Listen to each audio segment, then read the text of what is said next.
Hi everyone, and welcome back to another episode of me being a big fan of something and therefore just making a really long video about it. Today I want to give special attention to one of my favorite tropes, enemies to lovers, aka the beautiful romantic tension that I see between two characters that despise each other and probably need to kill each other because their families tell them to do so or something like that. Knives to throats. You know the drill.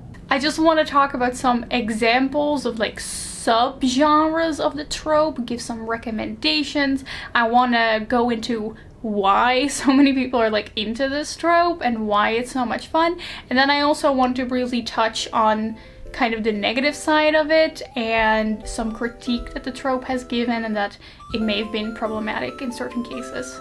So let's get into it.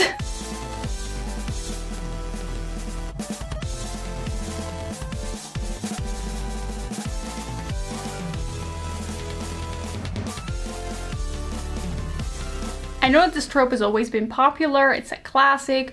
Two people who are enemies and they hate each other. There's a lot of tension between them. It's bound to be loved by people like me who are drawn to stories about even though you're hated, you still deserve love. And I might be wrong, but I really feel like this trope has been given special attention lately. Like I see it popping up everywhere, people giving recommendations, people wanting recommendations. My TikTok For You page is full of people talking about the enemies to lovers trope. Let us begin today with the different types of enemies to lovers that there are. It's kind of a broad term, an umbrella term, I would say, whenever people make these lists of recommendations, enemies to lovers, or say, oh, you should read this book, it's enemies to lovers. And usually when I read that book, I'm like, I don't know if I would classify it as enemies to lovers, you know, as a connoisseur, I would actually kind of say it's more this subtrope. There are certain types of enemies to lovers that I like and certain types that I don't like as much, so I've just compiled a list of different subtypes of enemies to lovers that I've identified with examples. First one is hate to love. The one that I think most of us recognize. I really feel like hate to love is just the term that we used to use for years, and now we've just started using the word enemies to lovers for the same thing, but for me it's a very specific thing. Hate to love is what you see in practically every romance movie ever. It's just two characters who don't get along, they don't like each other, or they straight up hate each other, but they're not necessarily enemies. When something is described as enemies to lovers to me, I expect the two characters to antagonize each other throughout the whole story, but hate to love is more like they don't like each other, but they're not actively antagonizing each other throughout the story. I think the most well-known example of the hate to love trope in a book is The Hating Game, in which we have two main characters that don't like each other because I guess they are on opposing sides of publishers. They do have to work together, and most of the tension comes from the fact that they just don't like each other, not from the fact that they're like actual enemies. It's just like a little bit different than being enemies, you know? Am I thinking too much about this? Probably yes. Then we have the reluctant allies trope, one of my favorites. These two characters are enemies in some ways, but the story doesn't revolve around them being enemies to each other, you know, making each other's lives hard.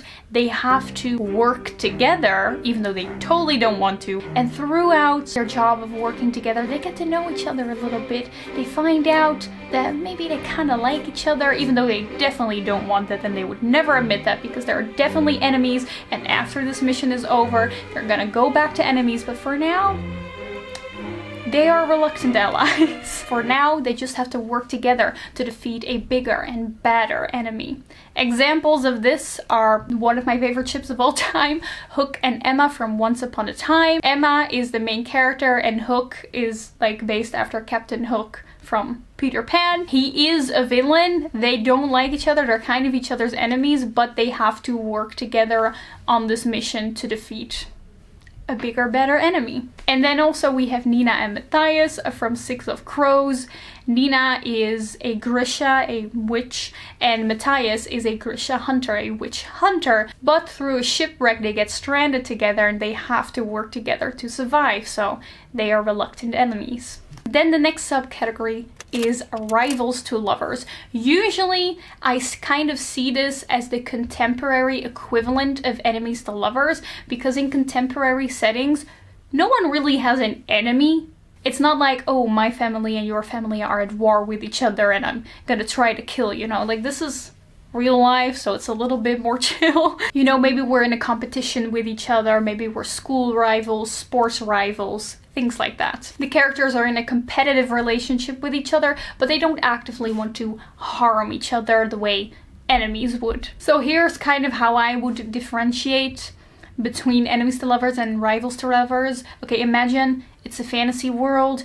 You have two clans opposing each other. If you would have the leaders of both clans that go against each other and they fall in love, that would be enemies to lovers. But, if you have two characters who are in the same clan, fighting to become warriors in the same clan, and they are both rivaling with each other to be the best from their clan, then it's rivals to lovers. And then maybe when they go on a mission to go against the other opposing clan, they suddenly have to work together, and while they're working together they find out that actually they're a really great team because they're both the best of the clan, and instead of always rivaling with each other, they become a power team, combining their strengths, and they finally admit that actually they've always had a deep respect for each other. I like this trope. Examples would be Devi and Ben from Never Have I Ever. They are classic school rivals, like both want to be the best in their class, but when they get to know each other a little bit better, they actually find out that they kind of like each other. And in a fantasy setting, I would say the Night Circus, where the two main characters are in a competition with each other, a magical competition, but they don't actually hate each other. The conflict just comes from the fact that they are competing against each other. Next up we have undercover enemies. This is a very specific one. You have two characters that are enemies, but one of them goes undercover at the enemy character. So what you get is, while spying on the other enemy, they kind of end up falling in love, but as a reader you know that inevitably there's gonna be this angsty moment where they have to reveal who they were all along and that they're actually enemies. So these two characters don't have the classic we both hate each other and try to kill each other enemies to lovers dynamic, but it's more like a one of them knows that they're enemies but the other one doesn't, and this gives a very unique taste to the enemies to lovers story. An example of this would be To Kill a Kingdom. In this book we have a mermaid and a mermaid hunter, and then the mermaid disguises herself as a human to go on the ship of the mermaid hunter, and they end up falling in love with each other, but of course the mermaid hunter doesn't know that he's falling in love with someone who's actually a mermaid. And then I just want to talk about my absolute favorite one of all of these, and that is the absolutely superior, in my opinion, friends to enemies to lovers. It's not just enemies to lovers, no. They start out as really good friends. Something goes wrong, they're enemies for a really long time, double angst, and then eventually they have to admit to each other that they're kind of in love. If you like enemies to lovers and you have not watched She-Ra, you have to watch She-Ra and the Princess of Power. Also because it's just a really good show with really wonderful story, fantastic characters, and please do not be afraid of the fact that it's an animation. Animated series can be just as good as non-animated series, but in She-Ra and the Prince of Power, we have She-Ra and Catra, who have been like super close friends for like all of their life. Something big happens that kind of tears them apart. They become enemies, like Catra's kind of one of the villains throughout the story, but still many people ship them a lot because they just have all the angst and the beautiful tension, and I think they are one of my favorite ships. Definitely. So I was making a list of books that fit the enemies to lovers standard but don't really fit into any of the other categories that I've mentioned, and when I made that list I quickly realized that they all share the same pattern, and that is captured by the enemy. And it's just the main character who gets chosen or for some reason has to go to the castle or the land or whatever of some kind of villainous evil person, and in the process they fall in love. The place that she's taken to is usually a very interesting setting, like a gothic castle or a fairy kingdom, and in the time that she is there she tries to oppose her captor, but meanwhile they do fall in love. Examples of this would be A Court of Thorns and Roses. Farah gets taken to the elf kingdom as a punishment, and then she falls in love with like the elf leader. Uprooted, the main character kind of gets chosen to be sacrificed to the wizard, gets taken to his tower, and they end up falling in love. The Wrath and the Dawn, the main character gets taken to be murdered, and in the time that she is at the palace she falls in love with the Khalid there. Cruel Beauty, the main character gets an arranged marriage with like a monster in a castle, and while she's at the castle they fall in love. And now what do all of these have in common? They are all retellings of the original fairy tale that is the exact example of Captured by the Enemy romance, and that is Beauty and the Beast. And then last on this list, I just want to talk about a very specific type of enemies to lovers, and that is villain ships or enemy slash that you often find it under on fanfiction, which is basically enemies to lovers, but the love interest is straight up the villain of the story. This doesn't happen very often. Most enemies to lovers, you know, they're enemies, but there's another character that's the real villain, the real antagonist. Villain love stories is seriously the villain is the love interest. So examples of this would be the ship Reylo, people who ship Rey and Kylo Ren in Star Wars. Darklina, people ship Alina, the main character, the Sun Summoner from Shadow and Bone, with the Darkling, who is the villain, but is also written to kind of half be part of a love triangle. And another very famous one is Hennegram from the series Hannibal. People ship William Graham, the detective, with Hannibal, the cannibal and the serial killer.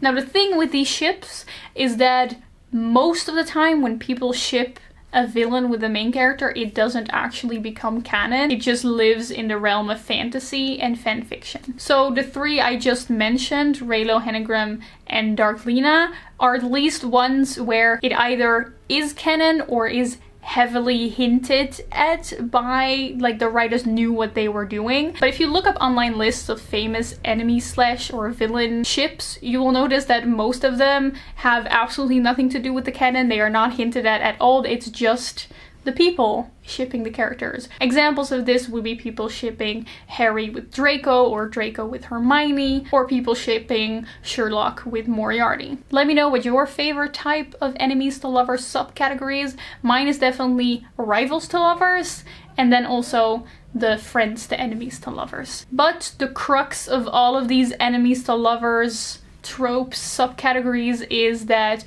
although they start out being enemies, at some point in the story they lose the enemy status and they do genuinely become lovers. I mean, that's why it's called enemies to lovers, obviously.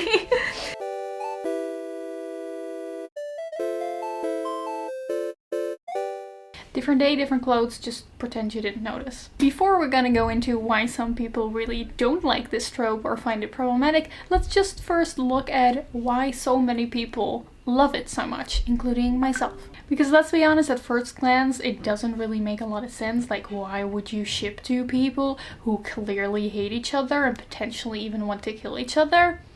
Not exactly the epitome of romance, I would say. Like, in real life, it would obviously be weird if I were to meet someone who really gets on my nerves. I'm not gonna be like, oh yeah, I definitely want to date that person. But based on my extensive research, aka looking at what people say online, and my own experience, here are a few things that I think contribute to why the enemies to lovers trope is so loved by everyone.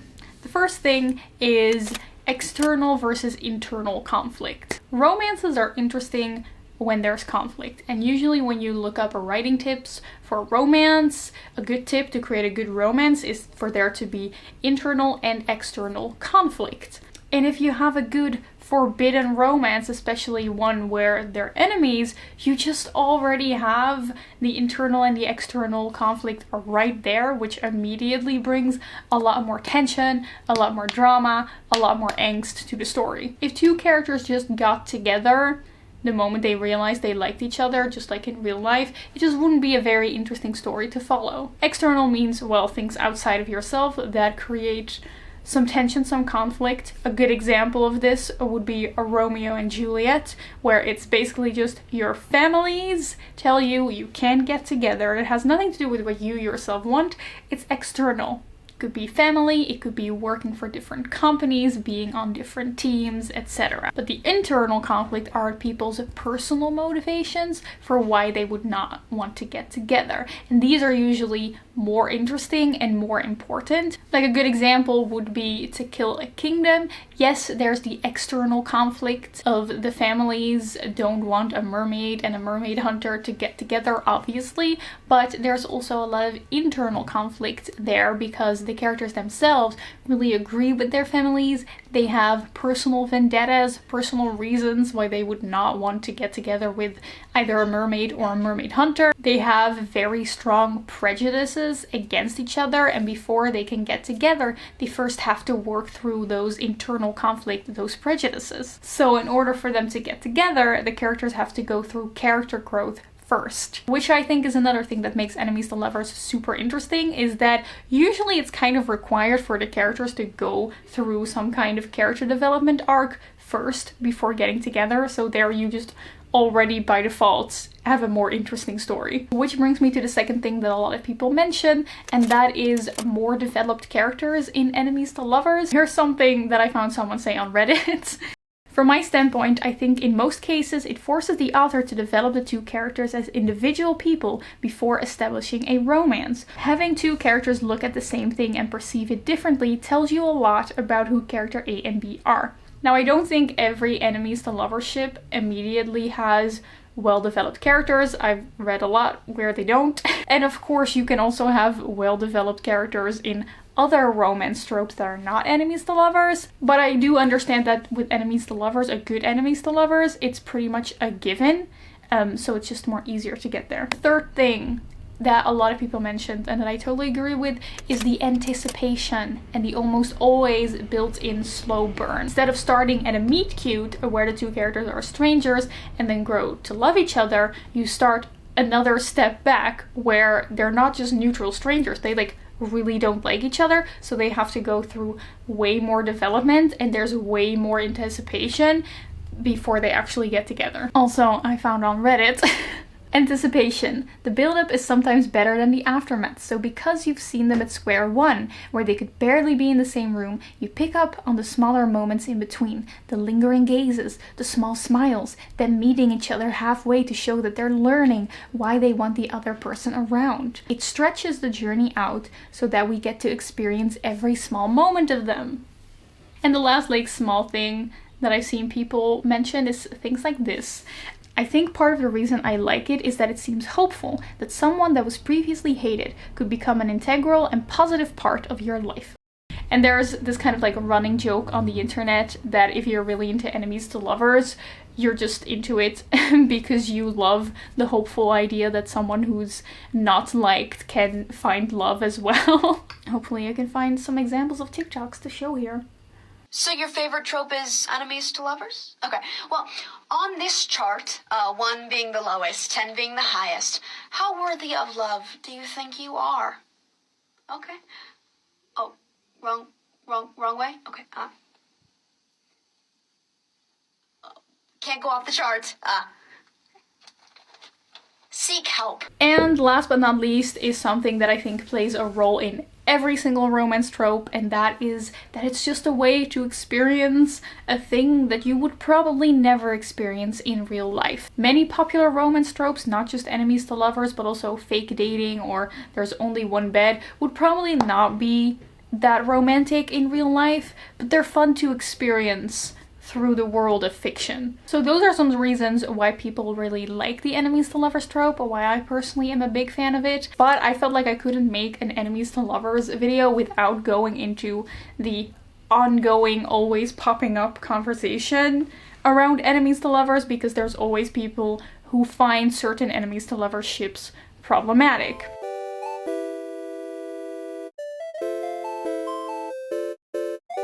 Usually the critiques come down to saying that the way the characters hate each other is toxic, the things the characters did to each other while enemies were unforgivable, and because the trope often involves morally grey or straight up villainous characters, people say that you shouldn't romanticize these type of characters, and that the trope encourages people to romanticize the wrong type of people and relationships. So this is kind of a really difficult topic, and I honestly had quite a hard time putting all my thoughts in order on this one. I'm just gonna share my thoughts, obviously from the perspective of someone who really likes enemies to lovers, who really likes villains, so that's kind of my bias, but feel free to share your opinion in the comments. I just want to have kind of like an open conversation about this. A very long time ago, I asked on Twitter at what point you guys think enemies to lovers relationship becomes problematic. I got a wide variety of answers and there didn't really seem to be one consensus, but it comes down to the fact that people have very differing opinions on how much the characters need to redeem themselves, how badly the characters are allowed to treat each other before becoming lovers, etc. There's not really a clear answer, and honestly I think you can argue about this forever without ever really getting to a real answer, because I don't think it actually boils it down to the real crux of the matter, and that is, to what extent do you need your characters and romances to reflect real life in order to enjoy it? To illustrate, the first time that I suddenly became super aware of the different ways people consume media and romances in media was when I was just reading this online discussion about which trope is superior, the enemies to lovers trope or the best friends to lovers trope, because people usually fall into either one of these. And someone who was a big fan of the best friends to lovers trope said something along the lines of, I don't understand how you could like enemies to lovers. I could never fall in love with someone I hated at first. And all I could think when I read that was, yeah, me neither. But I don't read books to be reminded of real life. Like, I read books to enjoy the things that I exclusively enjoy in the realm of fiction. I'm pretty sure that all the people who are always talking about how they would love to have someone holding a dagger to their throat and flirting with them wouldn't actually be very happy if in real life someone held a dagger to their throat. Obviously, if in real life someone would like hold me at knife point, I wouldn't be like, oh my gosh, meet cute. And in the big discussion about the enemies to lovers trope, I've also noticed this difference in expected realism from different people. So here's how the argument around enemies to lovers usually goes. On the one hand, you have people voicing concerns about how people are a fan of certain villains, or people have critiques of certain ships because they think they're problematic. Here's an example of a TikTok I recently saw of someone reading The Cruel Prince. Hello? I thought this was supposed to be enemies to lovers. This guy tried to drown her and her sister. I don't know how they're gonna fall in love. I'm scared for her right now.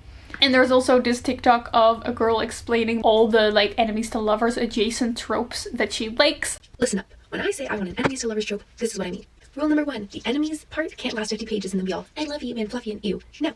Rule number 2, they have to constantly be bickering. And I don't mean, you're so mean to me. I mean, you are worthless and you mean absolutely nothing to me. Like, that's what I want. Not like, oh my god, you hurt my feelings. Rule number 3, there needs to be at least one stabbing or attempted murder. At least one.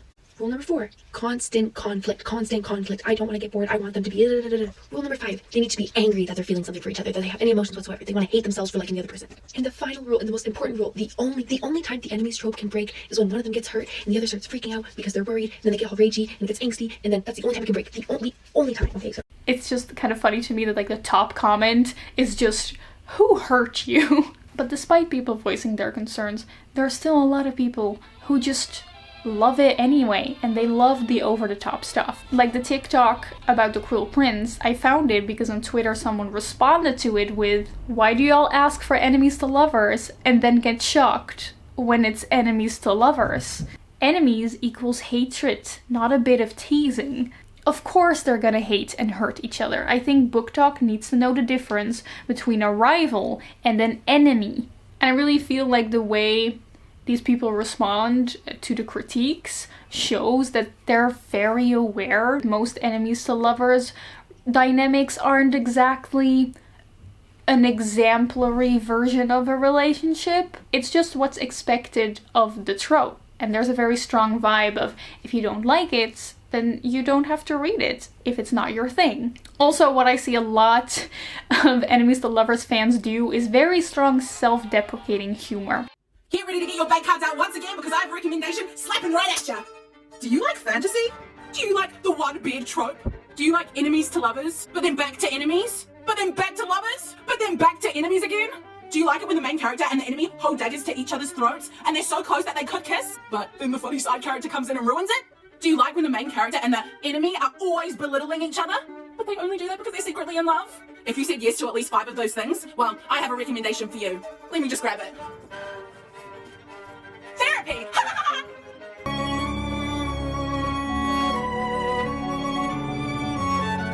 No, it's the way I just saw someone make a video saying enemies to lovers is great, but longtime friends to lovers hits different. And then the caption was like, imagine falling in love with someone who doesn't want to kill you, and my first thought was, sounds boring. And the last thing that I notice enemies to lovers fans do in response to these kind of critiques is just a complete lack of willingness to engage in the discourse in a serious way. Like, people just make jokes about it all the time.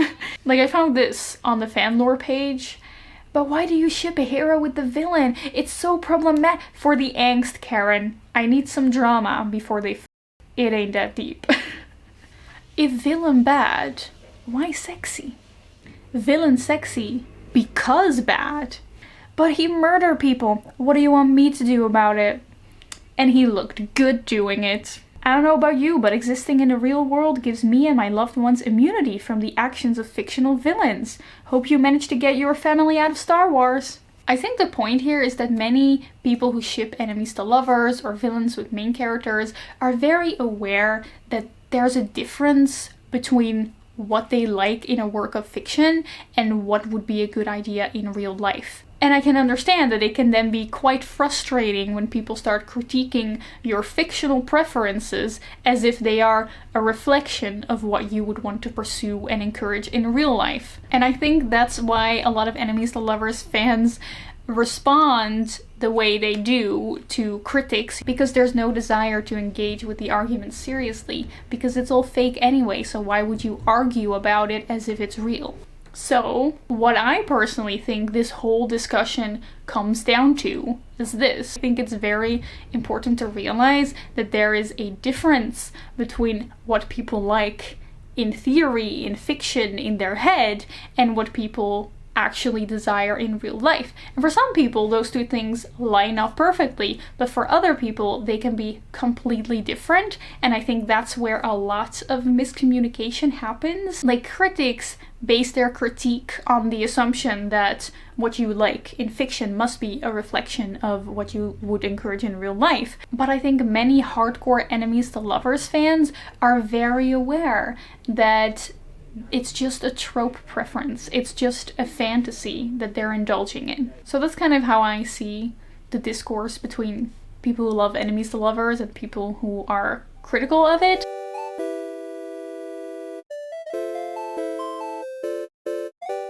So I like to compare the way we read romances or watch romances to the way we perceive stories about morally gray criminal characters. Like, think about how much we love watching movies or reading books about morally gray people, about thieves, assassins, criminals, people doing illegal stuff. It's fun. It's fun to watch and to read about. Clearly they're doing wrong things, but we can still enjoy it because we also think it's kind of cool. And it's never a problem, you know? Like, I'm not gonna watch Ocean's 11 and suddenly think that it would be a cool idea to rob a museum. I'm not gonna watch Killing Eve and suddenly think that I definitely want to date an assassin. And no one really takes issue with these things ever. I mean, maybe somewhere on the internet this exists, but I've never seen people talking about how it's problematic to read stories where the main characters are like morally ambiguous. Well, I'm sure people have made problems with that, but generally people don't really have problems with that because we're aware that it's fake. Like, we know we shouldn't go around stealing jewelry from a museum, but that's why it's fun to watch a movie about it, because you can like escape into this fictional world where you can explore these things that you could never do in real life, but that's why they're fun to watch a movie about, because there's no actual real life consequences. And I think the same goes for many romance fantasies. It's a safe way to explore situations that you might never get to see in real life. Think about the fake dating trope for a second, okay? Like, when you think about it a little bit too much, if that would happen in real life, it would be consent hell. You would never know if someone really wants the things that they say they want. There would be constant misinformation. It would probably only lead to a lot of problems, but it's still so much fun in books. And no one's ever really had a problem with the fake dating trope because no one in their right mind would ever do this in real life. It's like one of those things where we've just collectively decided that this very, very weird thing is just normal and quite common, actually, in the world of fiction. And this same kind of suspension of disbelief, I think, also goes with enemies to lovers. Like, I found this quote on fanlore again. Enemies to lovers inherently needs suspension of disbelief and a willingness to look at stories through a non-literal lens. And I think that really is, like, the very important thing if you want to enjoy like an enemies to lovers or a villain main character ship. But the question is, why don't we allow like the same courtesy that we give to crime movies to certain romances? And I think that's because there's like one big main difference between watching a movie about criminals and shipping two characters that would not be like an exemplary relationship in real life. And that is that people don't usually go around killing people in real life or stealing art. People don't make fake dating arrangements in real life, but people do get in unhealthy relationships.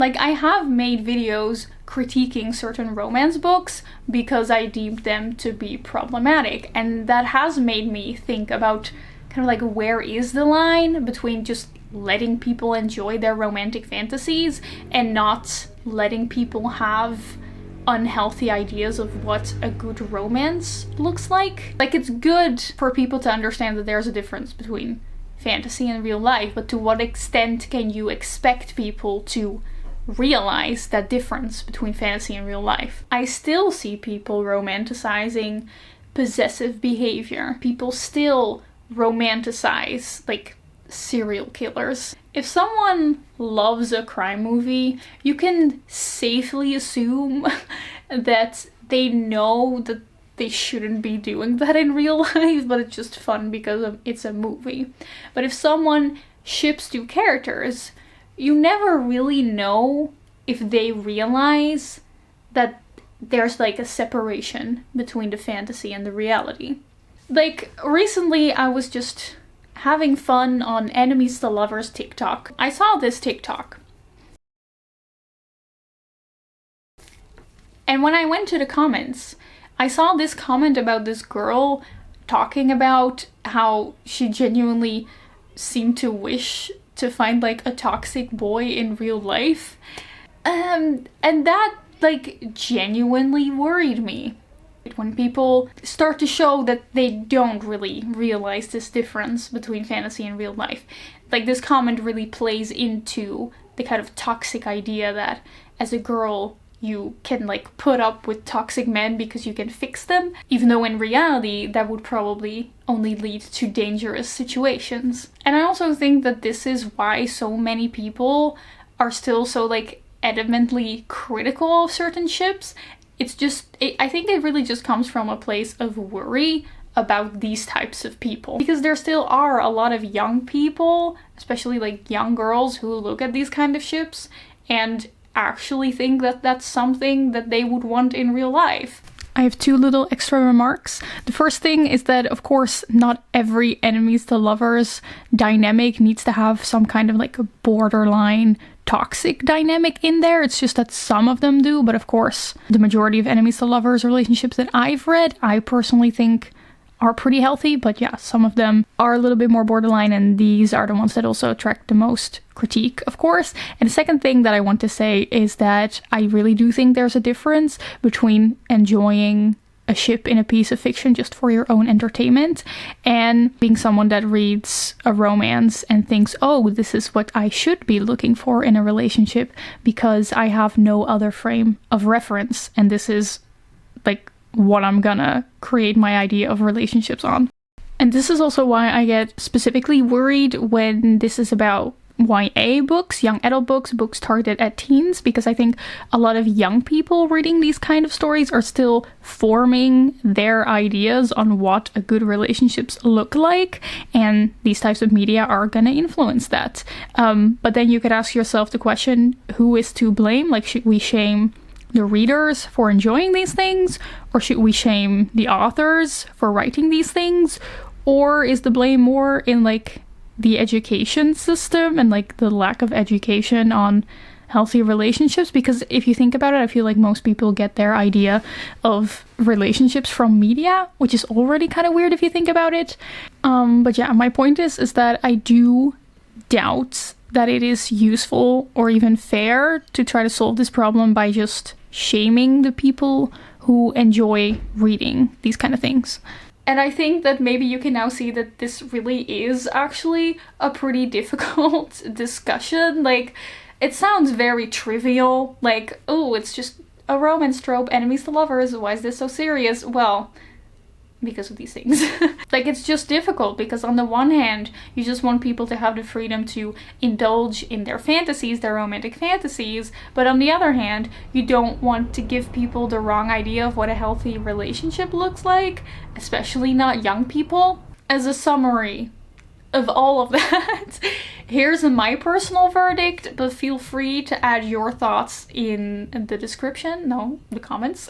I think it's super important to realize that there's a difference between what people enjoy in fiction and in real life. Especially when it's a fantasy book, I am way more lenient than when it's like a contemporary romance book, because it's like closer to real life. I think we should be wary around young people, but the most important thing is not shielding them from exploring their romantic fantasies, but it is educating them on what a healthy relationship looks like. Boycotting certain ships is not gonna stop people from getting into unhealthy relationships.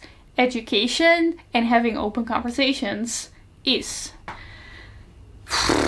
Okay, that's what I have to say on the matter. This channel was not complete without a video about enemies to lovers. If you want to see more videos like this, give it a like and subscribe, and also leave ideas for future videos like this in the comments below. If you would like to see more of my face outside of YouTube, you can follow me on Twitter or Instagram. That's all I have to say. I really hope you enjoyed this video, and I will see you soon in another one. Goodbye.